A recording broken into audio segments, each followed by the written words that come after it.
Bueno, ¿cómo estáis? ¿Seguro? Después de este aluvión de datos, la digestión va bien, ¿no? Pues todavía quedan otros pocos. Tenemos más, y los que no hemos traído.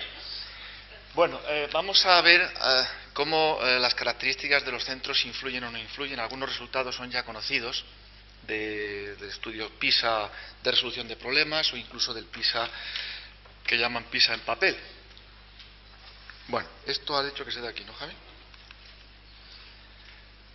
Bien, uno de los aspectos que se estudia es si los centros educativos influyen en los resultados o si es dentro de los centros donde se ve las diferencias que hay en los resultados que los alumnos obtienen.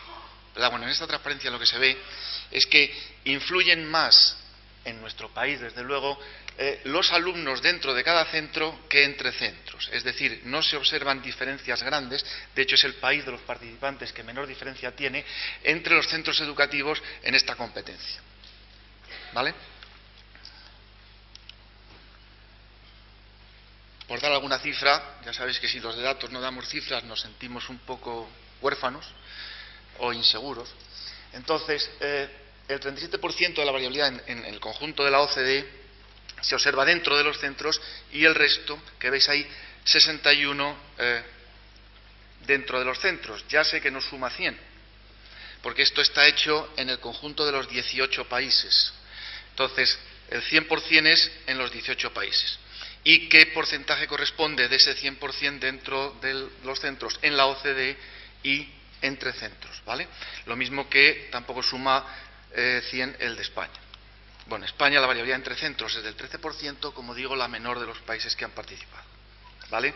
Lo cual, como ponemos ahí, es un indicador de equidad, porque los centros, digamos, tienen más o menos la misma distribución de alumnos. Hay variabilidad dentro de los centros equivalentes. Bien.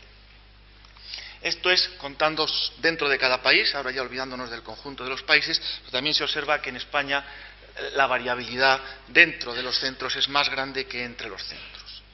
Y que de las 3 competencias que se hacían en este estudio, a estos alumnos, la menor corresponde a matemática financiera, digamos, a la competencia financiera.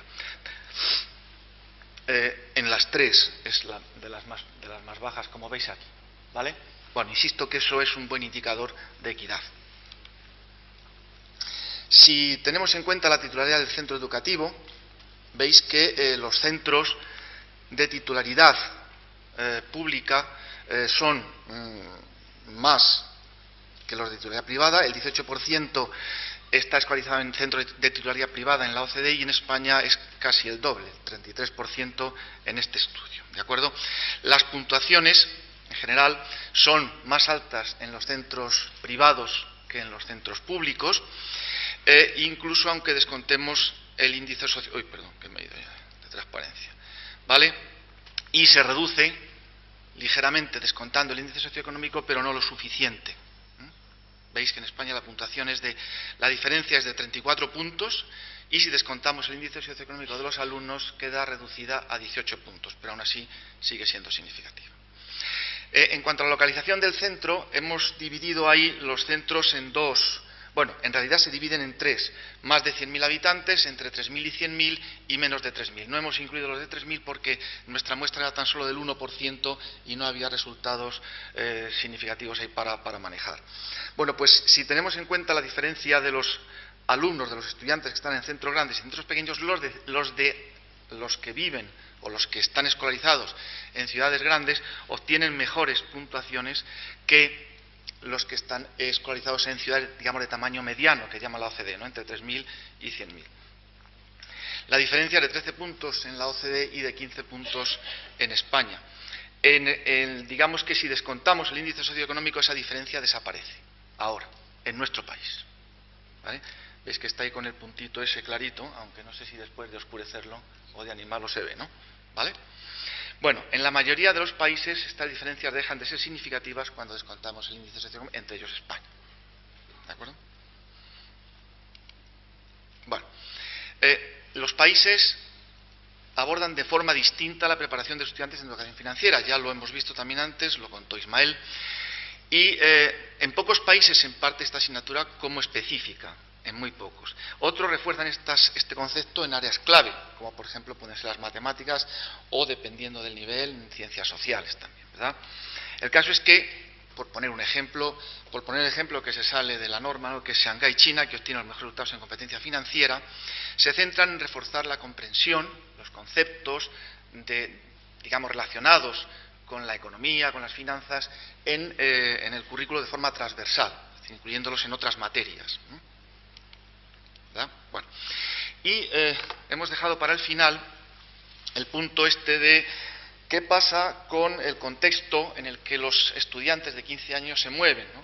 El ambiente familiar, cómo consiguen el dinerillo, las propinas, ¿verdad?, etcétera, etcétera, y en qué lo gastan y cómo lo gastan.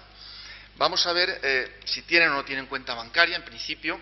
Bueno, vamos a ver primero cómo está relacionado, si está relacionado el Producto Interior Bruto de cada país con los resultados obtenidos. Los porcentajes de estudiantes de 15 años que disponen o que dicen que disponen de cuenta bancaria. Relacionaremos también el porcentaje de adultos que tienen cuenta bancaria con los resultados que se observan en los países. Si los chicos hablan o no hablan de dinero con sus familiares, con sus padres. ¿Qué fuentes de ingresos tienen los alumnos? Si tienen o no tienen hábitos de ahorro. Y luego veremos la perseverancia y la motivación, su apertura, su forma de trabajar problemas o de abordar problemas complejos. Ya os he dicho que os esperaban también unos cuantos datos, ¿no? Allá vosotros. Bueno, el Producto Interior Bruto de cada país y los resultados en competencia financiera apenas están relacionados. Ahí hay dos líneas. Hemos puesto en verde la que se refiere a los países de la OCDE. Y como veis, pues no hay. La línea es horizontal, por tanto no hay relación, simplemente, entre el Producto Interior Bruto de los países OCDE y los resultados de estos países en competencia financiera. Sí, hemos dejado la otra de todos los países participantes, donde sí que se observa una relación, pero se debe exclusivamente a los resultados que ha obtenido Colombia, que tiene unos resultados muy bajos, tiran de la recta hacia abajo y parece que explica un poco más, ¿verdad? Pero es exclusivamente por ese dato. O sea que en principio, y ceñiéndose al entorno económico de la OCDE, no hay relación entre el PIB y los resultados en competencia financiera. ¿Vale? Después, los estudiantes disponen o no disponen de cuenta bancaria. Según los datos de este estudio, en España el 59% de los estudiantes dice que tiene abierta una cuenta bancaria en una entidad bancaria. ¿Vale? Puede ser una cartilla, puede ser una cuenta corriente o un producto de ese tipo. Similar al promedio de la OCDE, aproximadamente. ¿Vale? Y los resultados que obtienen estos estudiantes son ligeramente, en algunos casos ligeramente y en otros casos significativamente más altos que los que no la tienen. Como veis ahí, os hemos puesto en la gráfica dónde son más altas las diferencias, que es en Nueva Zelanda. Ya hemos visto que este es un país donde las diferencias económicas, socioeconómicas son muy altas, y aquí también sucede lo mismo, ¿no? Pues, lógicamente está relacionado, disponer de cuenta bancaria y posición socioeconómica dentro del país está relacionado. En nuestro país, en España, hay 18 puntos de diferencia entre unos y otros, y si descontamos el índice socioeconómico, esa diferencia desaparece. No es estadísticamente significativo. ¿Vale?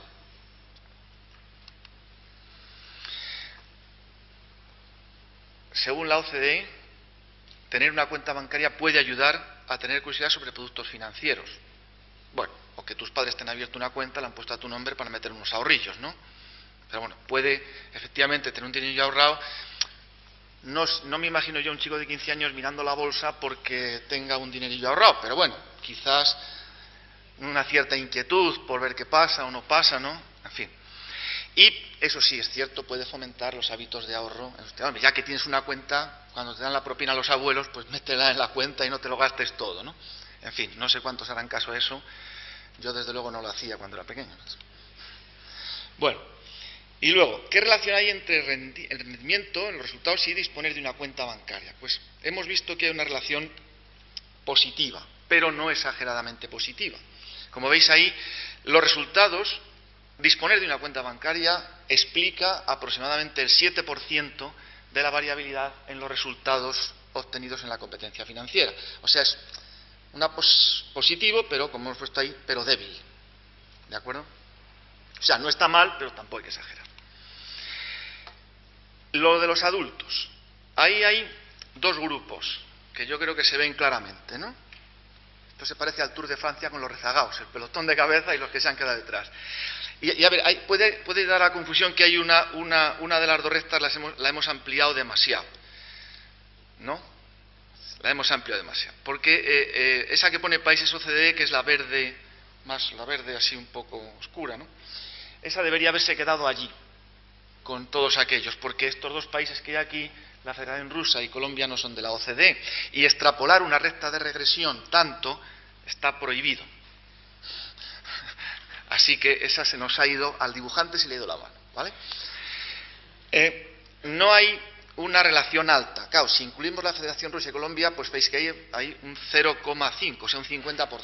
Bueno, una barbaridad explica esto. Bueno, quitamos esos dos países y nos quedamos con los del pelotón de arriba, y en torno al 16% de los resultados que se han observado dentro de los países viene explicado por el tener o no tener los adultos una cuenta bancaria, ¿vale?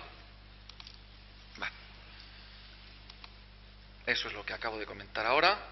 Sí, tenemos datos de que el 94% de los adultos tiene cuenta bancaria, a pesar de todo, ¿no? No está mal. Bueno, frecuencia con la que se habla de dinero con los adultos. Ahí la variable se ha dividido en 4 categorías: nunca o casi nunca, una o dos veces al mes, una o dos veces a la semana o casi a diario. Sobre esto también hay varias interpretaciones, comentaré muy poquitas para no cansaros, obviamente, pero bueno. Más de la mitad de los chicos dice que habla frecuentemente de asuntos de dinero con su familia, ¿vale? Con sus padres o familiares. Un poco menos en el promedio OCDE. Y luego, tenemos casi un 20% que nunca habla de dinero en casa. Los que tenemos dinero no es de mal gusto hablar en casa, ¿no? Con la familia. Bueno, hablar de asuntos de dinero entre gente potente es de mal gusto. Bueno, el caso es que esta frecuencia, que los chicos hablen o no hablen de asuntos de dinero, pues también podría relacionarse con obtener mejores resultados en competencia financiera, ¿no? Aquí hemos puesto tres columnas ahí, donde hemos hecho la diferencia. O sea, a los que hemos restado en el sustraendo, hemos puesto los resultados de los alumnos que nunca hablan con sus padres de dinero, ¿vale? Y en el minuendo, se dice así, ¿no? Todavía. Y en el minuendo hemos puesto los de los grupos que veis ahí. Es decir, los que hablan una o dos veces al mes con sus padres tienen unos resultados, les restamos los que nunca hablan con sus padres y esa es la barrita que veis ahí. Bueno, no hay un patrón exagerado. Y podría sorprender que los que hablan casi a diario, pues veis que hay ahí un descoloque un poco más grande, ¿no? Unos a la derecha, otros a la izquierda, es decir, unos tienen mejores resultados, otros tienen peores. Bueno, hay una posible explicación, es que los que hablan mucho de dinero con sus padres son muy inseguros, se muestran muy inseguros en este tipo de situaciones y por lo tanto pues tienen peores competencias de rendimiento. Bueno, es una interpretación, ¿eh? Tampoco me hagáis mucho caso. Eso es, hablar más de dinero no siempre implica mejores resultados. No hablar nunca o casi nunca se relaciona con peores resultados, eso es cierto, se ve en la línea que hemos sombreado ahí. En algunos casos la diferencia es significativa y en otros pues no lo es, ¿no? Los que hablan una o dos veces tienen 26 puntos más que los que no hablan nunca, y los que hablan casi a diario tienen 42 puntos más que los que nunca hablan de cuestiones de dinero en casa, ¿vale? Se reducen algo si descontamos el índice socioeconómico, pero vamos, la tendencia, como veis en la gráfica, es la misma, ¿vale? Bueno, ¿qué fuentes de ingresos tienen los estudiantes y cómo se relaciona esto con la competencia financiera? A ver, aquí hay 7 tareas, o 7 posibles tareas, ¿no? 7 posibles fuentes de ingresos, perdón. asignación de tareas por hacer tareas regularmente en el hogar. Bueno, esa cosa que dices, bueno, si recoges la cama, si limpias, ¿no?, tu habitación, y si friegas los cacharros, pues una propinilla, ¿no? Esa es la asignación sin tener que hacer tareas del hogar, o sea, simplemente que te lo llevas puesto.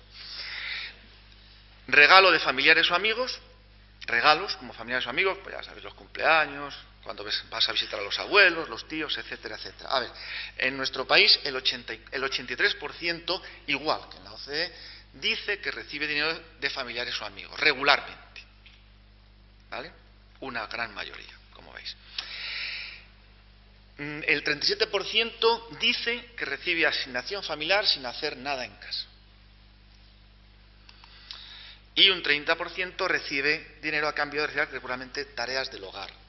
Es decir, 1 de cada 3 recibe dinero por esta circunstancia. ¿Y esto implica tener mejor resultado o no? ¿Quiénes son los que tienen mejor resultado? Venga, va, una porra. ¿Quiénes son los que tienen mejor resultado de los que está puesto ya ahí? Pues los que reciben dinero de sus familiares y amigos. Son los que tienen mejor resultado, ¿no?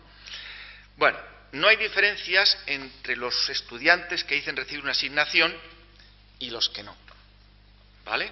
No hay diferencias, apenas. Ya sabéis, como en toda la presentación, lo que es clarito es que no hay diferencias significativas, aunque sean a un lado o a otro, y lo que está en más oscuro es que hay diferencias significativas.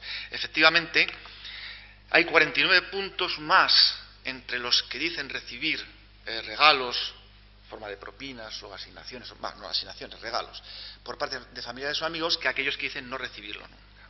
¿Vale? 50 puntos, casi 50 puntos. 39 si se descuenta el índice socioeconómico y cultural. ¿Vale? O sea que es bueno ser regalado para tener... Lo voy a decir yo en casa también. Bueno, fuentes de... las otras 4 fuentes de ingresos se refieren a trabajos. Cuando veáis ahí trabajos, no significa un trabajo con un contrato, etcétera, etcétera, sino más bien son trabajos, tareas, digamos, ¿no? Fuera del horario escolar. Lo hemos llamado trabajos porque así es como lo llaman en el informe internacional y por no desviarnos. Trabajar en una empresa familiar, trabajos informales ocasionales, vacaciones, cuidar niños, etcétera, o vender artículos, bien sea en un mercadillo o por internet, ¿no?, en el eBay, etcétera, etcétera. Bueno, entonces, como veis ahí, en esos gráficos, en primer lugar, la proporción de estudiantes españoles que tiene fuentes propias de ingreso, fruto de algún tipo de trabajo, sea cual sea, es menor, salvo en lo de la empresa familiar, es menor en España que en la OCDE. ¿Vale? ¿Y eso reporta más beneficios o menos beneficios competenciales en educación financiera? Bueno, pues como veis ahí, ¿vale?, aun descontando el índice socioeconómico, los estudiantes que reciben dinero por trabajos fuera del horario escolar o por trabajar en la empresa familiar obtienen menos puntuación.